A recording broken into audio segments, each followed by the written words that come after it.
Bien. Necesito que te mantengas conmigo aquí porque lo que estoy a punto de explicarte es genuinamente sin precedentes en la historia estadounidense y no uso esa palabra a la ligera. Lo he dicho antes sobre cosas que resultaron ser significativas pero manejables. Esto es diferente. A las 3:14 de esta mañana, hora del este, un mensajero partió de la residencia del vicepresidente en el observatorio naval.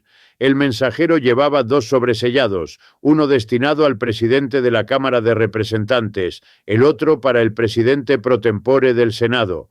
Dentro de esos sobres había documentación idéntica, una sola página con firmas del vicepresidente y una mayoría del gabinete en funciones.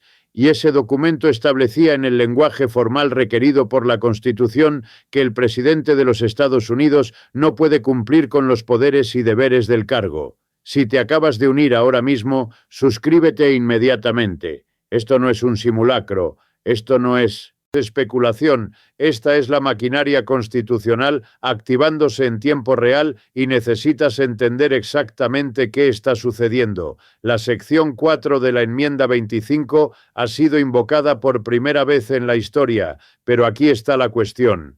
Aquí es donde esto pasa de procedimiento constitucional a crisis genuina. El presidente no lo está aceptando. El presidente no se está haciendo a un lado. El presidente, según múltiples fuentes, está dentro de la Casa Blanca físicamente atrincherado en la residencia, dirigiendo al servicio secreto para evitar que el vicepresidente entre a los terrenos y declarando públicamente que lo que ha sucedido no es una acción constitucional, sino un golpe ilegal contra un presidente en funciones, lo que significa que ahora mismo, en este momento, los Estados Unidos de América tiene 2 personas reclamando ser comandante en jefe, 2 personas emitiendo órdenes, 2 personas afirmando la autoridad de la presidencia y atrapado directamente en medio de esa contradicción está todo el aparato del gobierno estadounidense, comenzando con las personas que controlan el arsenal nuclear. Muy bien. Antes de continuar, necesitamos establecer exactamente qué dice y hace la sección 4 de la enmienda 25, porque hay mucha confusión sobre esto y la confusión importa. La confusión es parte de lo que está creando la crisis. La mayoría de la gente cuando piensa en la enmienda 25 piensa en la sucesión presidencial. El presidente muere, el vicepresidente asume. Eso es la sección 1. Simple, claro, lo hemos usado. La sección 4 es algo completamente diferente. La sección CU fue escrita para un escenario que los redactores de esta enmienda esperaban que nunca ocurriera realmente. Fue diseñada para el momento cuando un presidente está vivo, está consciente, está afirmando su autoridad, pero las personas más cercanas a él, el vicepresidente y el gabinete, han concluido que no puede o no debe continuar ejerciendo el poder presidencial. Tal vez ha tenido un derrame cerebral y no puede comunicarse.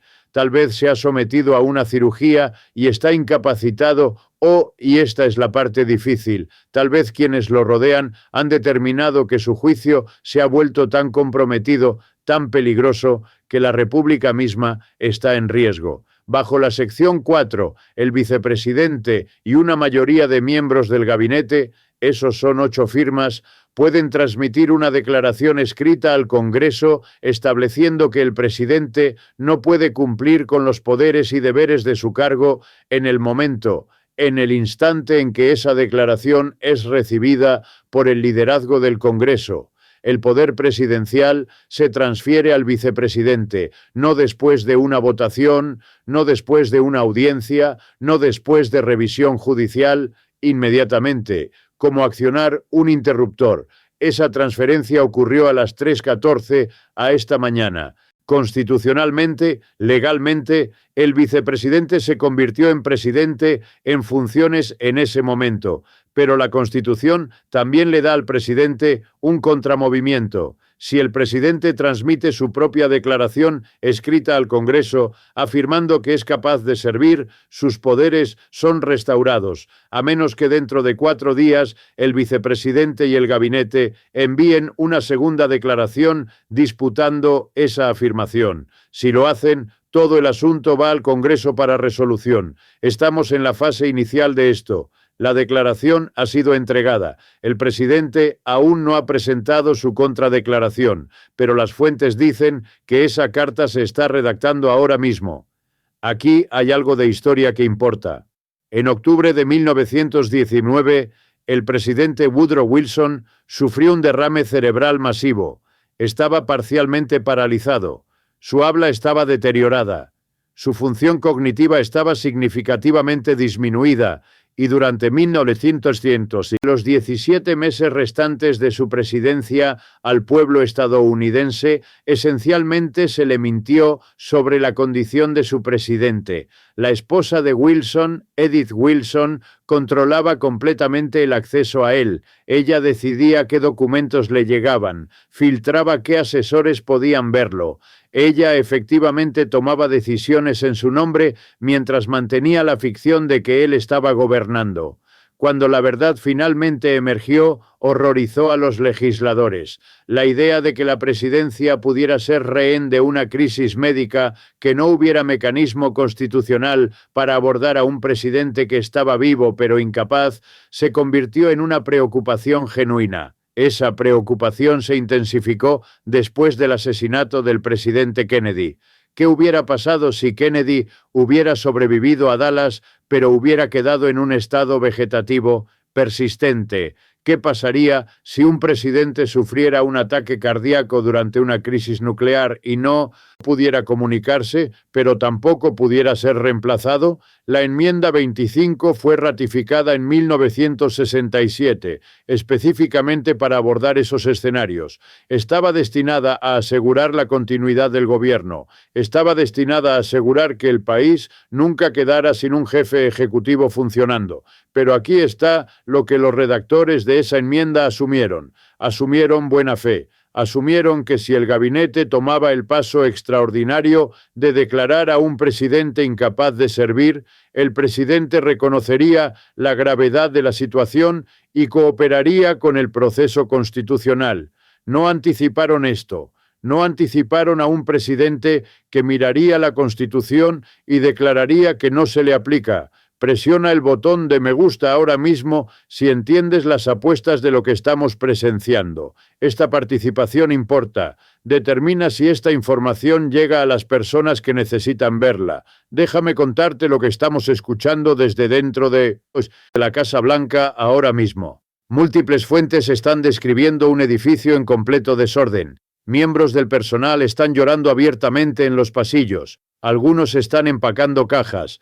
Otros están alimentando documentos en trituradoras. El jefe de gabinete, quien según informes se negó a firmar la declaración de la sección 4, ahora está ejecutando una operación de comunicaciones dirigida a enmarcar todo este evento como una toma ilegal del poder.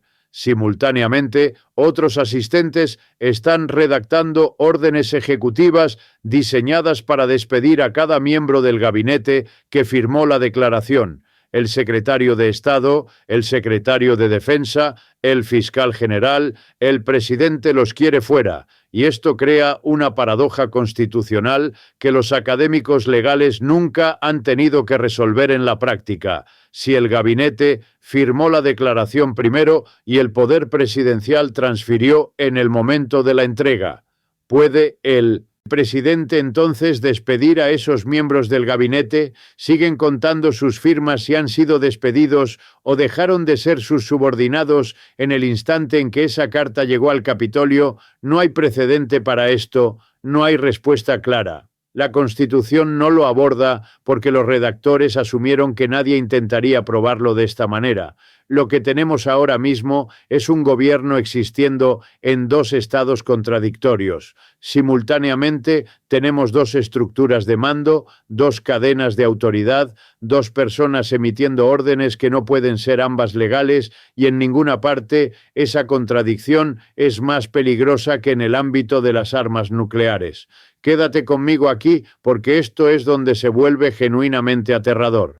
Presidente de los Estados Unidos, donde quiera que vaya, está acompañado por un asistente militar que lleva un maletín. ¿Lo has visto? El balón nuclear contiene los códigos de autenticación de lanzamiento. los materiales requeridos para autorizar un ataque nuclear.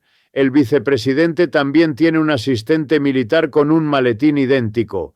Bajo circunstancias normales, los códigos del vicepresidente están inactivos, son un respaldo. Solo se vuelven operacionales si el presidente está confirmado como fallecido o formalmente incapacitado. A las 3:14 de esta mañana, cuando esa declaración de la sección 4 fue entregada, el vicepresidente constitucionalmente se convirtió en presidente en funciones por el texto de la enmienda. Eso significa que sus códigos de lanzamiento deberían haberse activado en ese momento y los códigos del presidente deberían haberse desactivado. Pero, ¿quién realmente toma esa determinación? ¿Quién activa ese interruptor? Esa decisión pasa por el Centro Nacional de Comando Militar en el Pentágono.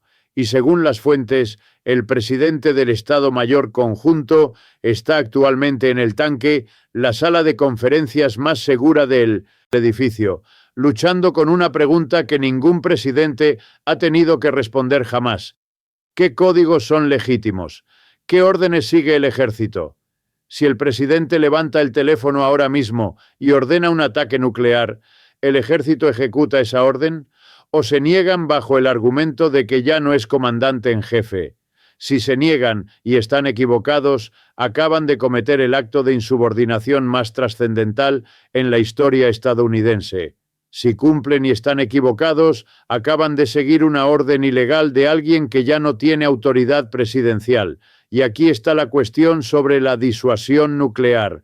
Depende de la certeza. Depende de que los adversarios sepan sin duda que las fuerzas nucleares estadounidenses están bajo mando y control coherentes. En el momento en que hay ambigüedad, en el momento en que hay confusión visible sobre quién controla esas armas, la disuasión se degrada. Nuestros adversarios están observando esto ahora mismo. Están observando la cadena de mando estadounidense fracturarse en tiempo real y están calculando. Entonces, ¿por qué el gabinete hizo esto? ¿Por qué invocar la sección 4 esta noche de todas las noches? Según un alto funcionario del Departamento de Justicia que ha hablado con reporteros, el gabinete se reunió en secreto anoche en el Observatorio Naval después de un incidente específico esa tarde anterior.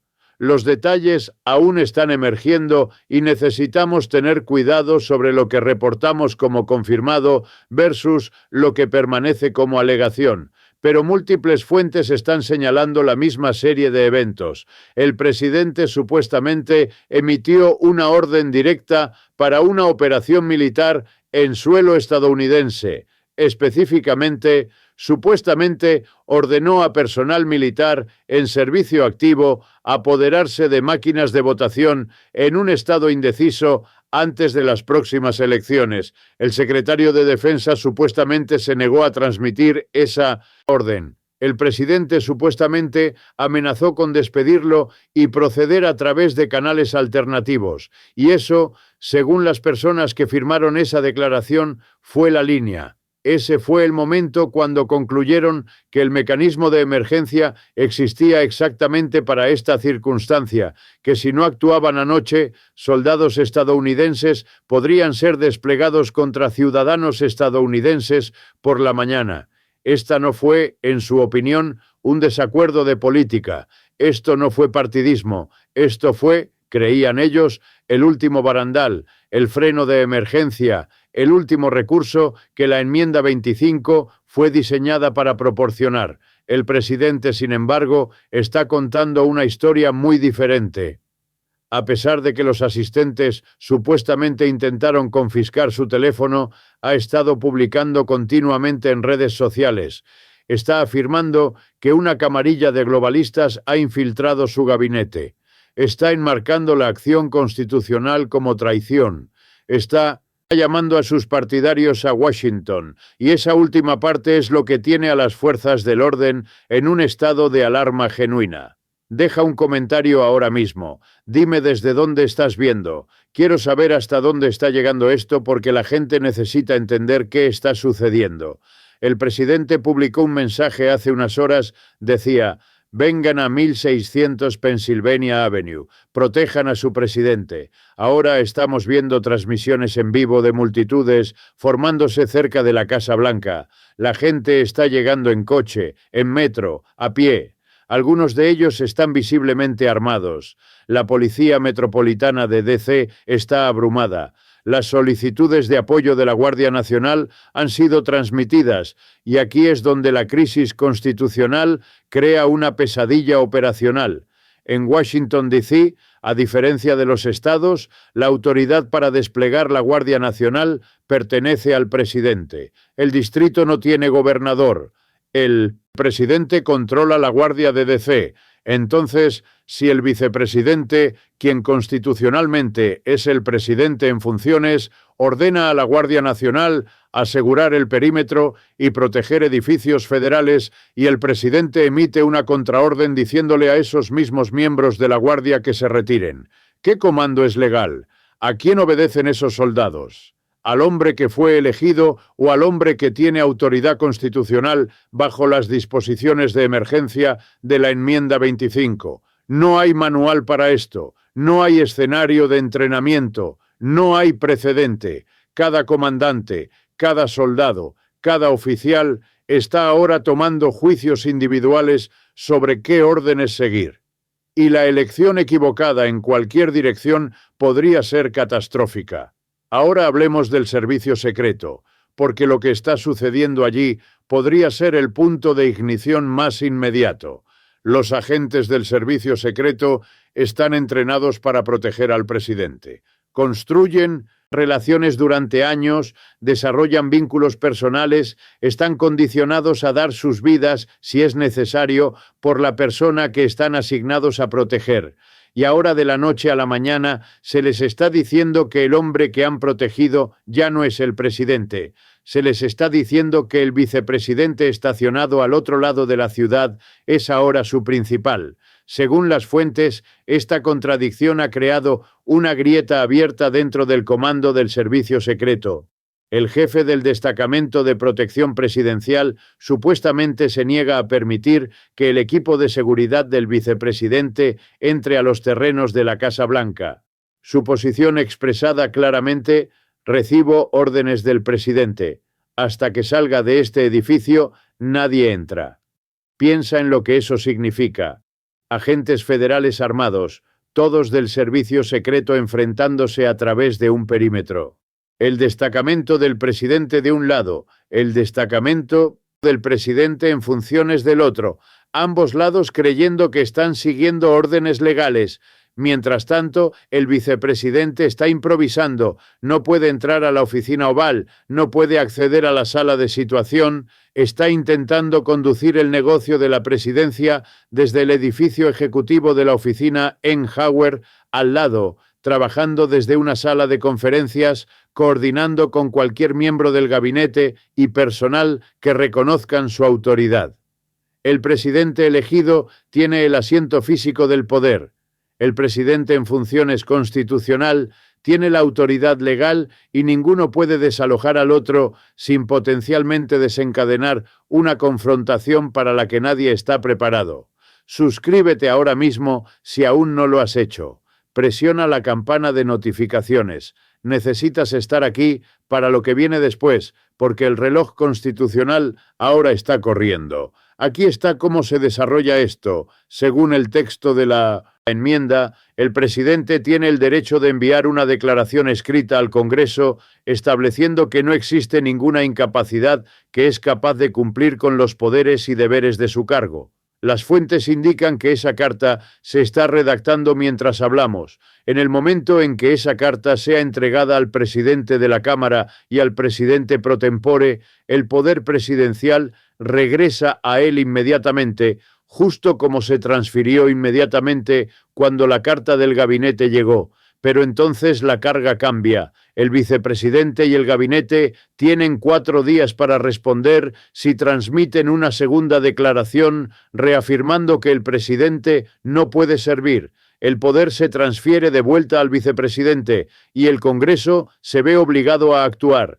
Bajo la enmienda, el Congreso debe reunirse dentro de 48 horas. De ahí, tienen 21 días para decidir la cuestión y el umbral es extraordinariamente alto. Remover permanentemente al presidente requiere un voto de 2/3, tanto en la Cámara como en el Senado. Si ese umbral no se cumple, el presidente reanuda sus poderes, lo que significa que potencialmente estamos viendo 21 días de limbo constitucional, 21 días durante los cuales el titular legítimo de la autoridad presidencial es genuinamente poco claro, 21 días durante los cuales cada orden ejecutiva, cada despliegue militar, cada comunicación diplomática existe en una zona gris de legitimidad disputada.